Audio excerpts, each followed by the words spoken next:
الحمدللہ رب العالمین والصلاة والسلام علی رسولہ النبی الکریم وعلی آلہ واصحابہ واہل بیتہ اجمعین، اما بعد۔ آج ریاض الصالحین کا باب نمبر 186 پڑھیں گے ہم۔ باب نمبر 186، اذان کی فضیلت کا بیان۔ اذان دینے کی جو فضیلت ہے وہ اس کا بیان ہے، اور بڑی اہم اس میں احادیث آئی ہیں۔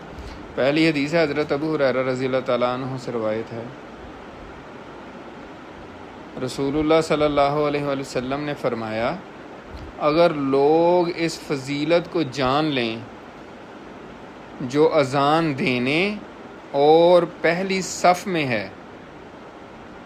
پھر وہ اس پر قرآن اندازی کے بغیر کوئی چارہ نہ پائیں تو یقیناً وہ اس پر قرآن اندازی کریں۔ یعنی اذان دینے کی اور پہلی صف میں کھڑے ہونے کی اتنی فضیلت ہے کہ لوگ اس پہ لڑیں گے کہ یار میں نے پہلے کھڑے ہونا ہے، تو پھر کہیں گے کہ چلیں پھر نا قرآن اندازی کر لیتے ہیں، جس کا نام نکلا ہے وہ آگے کھڑے ہو جائے گا۔ اسی طرح اذان دینے کے لیے بھی وہ لڑیں گے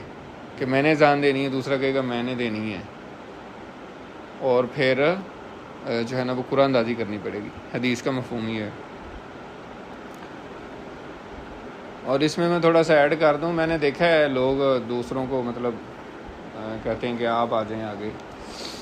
تو لیکن میں نے ایسے بچوں کو بھی دیکھا ہوا ہے کہ اس کو کسی نے کہا کہ بیٹا آپ پیچھے ہو جائیں، انہوں نے کہا کہ میں کیوں پیچھے ہوں، میں پہلے آیا ہوں تو میں نے پہلے کھڑا ہونا ہے، مجھے اس چیز کی فضیلت کا پتہ ہے۔ اور اس کو ہم تھوڑا سا اگر ادر وے راؤنڈ دیکھیں، آپ کہہ سکتے ہیں کہ نہیں وہ ادب کی وجہ سے کر رہا ہے سارا کچھ، اچھی بات ہے، اگر کوئی اس وجہ سے کرتا ہے تو بہت اچھی بات ہے، ٹھیک ہے، آپ نہیں کہہ سکتے۔ لیکن اس پہ بھی ہمارے استاد محترم نے بھی ایک دفعہ یہ بات کہی تھی جو مجھے یاد آ رہی ہے، اگر میں غلط نہیں ہوں تو، کہ اگر لوگوں کو دنیاوی لحاظ سے، یہ تو دین کو تو ہم اہمیت نہیں اصل میں دیتے نا، اگر دنیاوی لحاظ سے بتایا جائے، جیسے اس حدیث کا مفہوم سمجھا رہا ہے ہمیں، بتایا جائے کہ یار اگلی صف میں جو بندہ کھڑا ہوگا اس کو جو ہے نا بیریئر ٹاؤن میں پلاٹ ملے گا، اور جو اس سے پیچھے کھڑا ہوگا اس کو ایئرپورٹ سوسائٹی میں پلاٹ کھڑا ہوگا۔ پھر جو بندہ دوسرے بندے کو کہے نا نہیں آپ آگے کھڑے ہو جائیں، پھر میں اس کو مانتا ہوں کہ وہ واقعی اگلے دوسرے بندے کو اگلی صف میں کھڑا کرنا چاہ رہا ہے، یعنی اس کو واقعی اس کی اہمیت بھی ہے، لیکن وہ قربانی دے کے دوسرے کو اگلی صف میں کھڑا کرنا چاہ رہا ہے۔ اگر یہ بات نہیں ہے تو پھر بہرحال اختلاف رائے ہو سکتا ہے، لیکن آپ سمجھ گئے میں جو کہنا چاہ رہا ہوں۔ اور اسی حدیث کا اگلا پارٹ ہے، اگر وہ جان لیں کہ اول وقت آنے میں کیا فضیلت ہے تو وہ ضرور دوڑ کر اس اول وقت میں آئیں، یعنی نماز کے لیے۔ اور اگر وہ جان لیں کہ عشاء اور فجر کی نماز کی کتنی فضیلت ہے تو وہ ضرور اس میں شریک ہوں، اگرچہ انہیں گھسٹ کر آنا پڑے۔ یہ بخاری اور مسلم کی حدیث ہے۔ اللہ تعالی ہم عمل کی توفیق عطا فرمائے۔ اگلی حدیث ہے حضرت معاویہ رضی اللہ تعالیٰ عنہ سے روایت ہے کہ میں نے رسول اللہ صلی اللہ علیہ وسلم کو فرماتے ہوئے سنا، اذان دینے والے قیامت کے دن دیگر تمام لوگوں سے لمبی گردن والے ہوں گے۔ یہ مسلم شریف کی حدیث ہے، حضرت امیر معاویہ سے مروی ہے۔ ایک بات تھوڑی سی میں ویسے ہی اس میں ایڈ کرنا چاہوں گا، وہ یہ ہے کہ صحابہ تمام عدول ہیں، جو حدیث کا فن ہے اس کے لحاظ سے، یعنی کوئی بھی صحابی جو حدیث بیان کرے گا تو وہ حدیث صحیح حدیث ہونے کی جو تمام شرائط ہوتی ہیں اس پہ پورا اترتا ہے۔ وہ عادل بھی ہے، وہ راست باز بھی ہے، وہ سچا بھی ہے، اس کی ساری کوالٹیز جو ہیں ایک صحیح ثقہ راوی کی جو ہیں وہ بدرجہ اتم جو ہے اس میں پائی جاتی ہیں ایک صحابی میں، ٹھیک ہے۔ تو ظاہر ہے صحابی کے اوپر تو جرح ہی نہیں ہو سکتی، کوئی بات ہی نہیں ہو سکتی، ٹھیک ہے۔ تو جو لوگ ایسے صحابہ کرام کے بارے میں ایسی بات کریں تو ان کو سوچنا چاہیے، ٹھیک ہے نا۔ تو یہ حضرت معاویہ امیر معاویہ رضی اللہ تعالیٰ عنہ سے مروی حدیث ہے۔ تو اس کے بعد اگلی حدیث اس میں مفہوم جو ہے وہ یہ ہے کہ لمبی گردنے والے ہوں گے اذان دینے والے، یعنی ان کو بہت عزت اور احترام ملے گا قیامت کے دن۔ اگلی حدیث ہے، حضرت عبداللہ بن عبد الرحمن بن ابی ساسا روایت کرتے ہیں کہ حضرت ابو سعید خدری نے ان سے کہا، یعنی جن کا نام لیا میں نے پہلے وہ تابعی ہیں،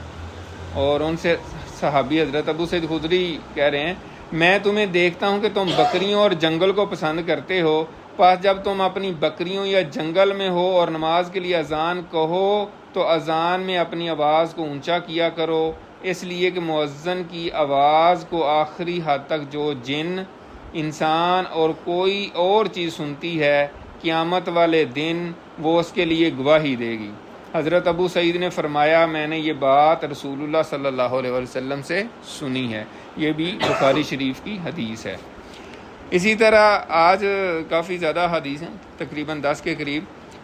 اگلی حدیث ہے، حضرت ابو ہریرہ رضی اللہ تعالیٰ عنہ سے روایت ہے، رسول اللہ صلی اللہ علیہ وسلم نے فرمایا، جب نماز کے لیے اذان دی جاتی ہے تو شیطان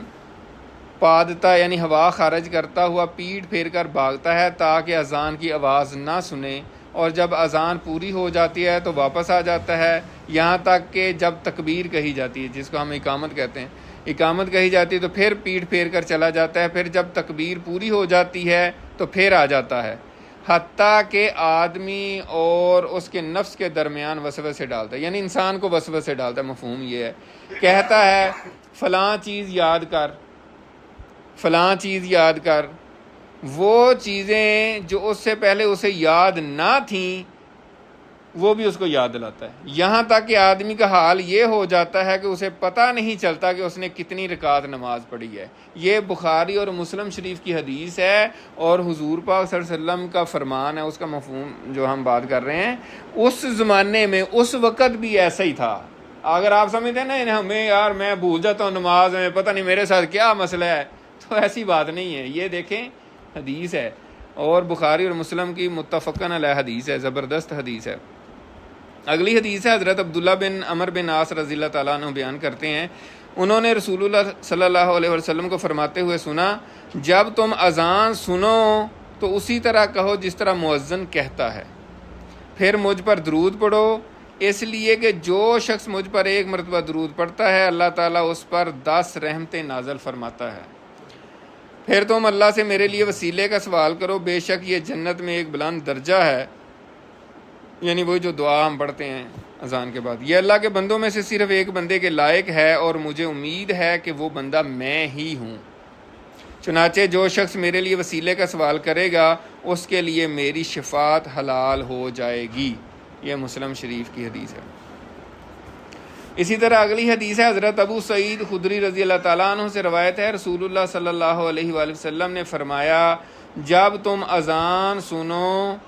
تو اسی طرح کہو جس طرح مؤذن کہتا ہے،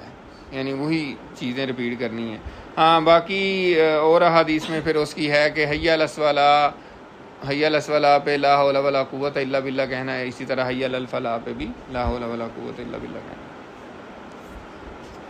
اسی طرح اگلی حدیث ہے، حضرت جابر رضی اللہ تعالیٰ عنہ سے روایت ہے، رسول اللہ صلی اللہ علیہ وآلہ وسلم نے فرمایا، جو شخص اذان سن کر یہ کہے، یہی جو بعد کی دعا ہے، اللہم رب ہذہ الدعوۃ التامہ والصلاۃ القائمہ آت محمدا الوسیلۃ والفضیلہ وبعثہ مقاما محمودا الذی وعدتہ،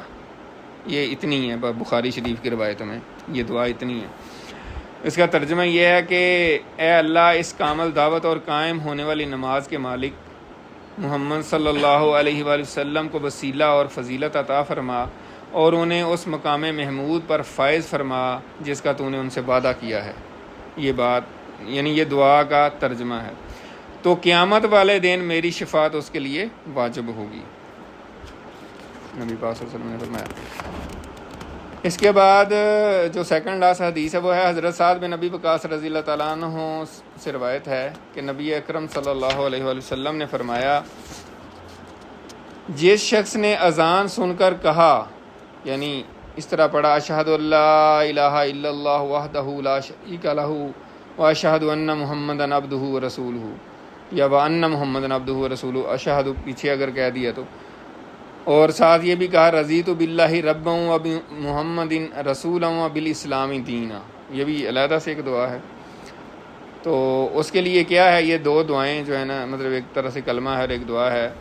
تو اس کے تمام گناہ یا اس کے گناہ معاف کر دیے جاتے ہیں. یعنی جس نے یہ کلمہ شہادت پڑھا اور آخر میں یہ دعا پڑھی رضیت باللہ ربًا وبمحمد رسولا وبالاسلام دینا، تو اس کے گناہ بخش دیے جاتے ہیں. یہ بڑی اہم بات ہے. مطلب ہمارے گناہ تو پتہ نہیں کتنے کو جمع ہوئے ہوتے ہیں، تو ہم اگر کلمہ شہادت پڑھیں اور یہ پڑھ لیں، یہ دعا مختلف الفاظ میں، یعنی ترتیب آگے پیچھے بھی ہوتی ہے. بعض جگہ پہ ہے رضیت باللہ ربًا وبالاسلام دینا وبمحمد نبیہ بھی ہے اور رسولہ بھی ہے، تو اس کے تمام گناہ معاف ہو جائیں گے. اسی طرح آخری حدیث ہے، حضرت انس رضی اللہ تعالیٰ عنہ سے روایت ہے، رسول اللہ صلی اللہ علیہ وسلم نے فرمایا اذان اور تکبیر کے درمیان کی گئی دعا رد نہیں کی جاتی. یہ ابو داؤد اور ترمذی کی حدیث ہے، حسن صحیح حدیث ہے. یہ بڑی اہم حدیث ہے یہ بھی، کہ جب اذان ہو جائے اور اقامت کے درمیان جو ٹائم ہے اس وقت جو دعا کریں وہ رد نہیں ہوتی. اور ہم اس وقت ہیلو ہائی کر رہے ہوتے ہیں، مطلب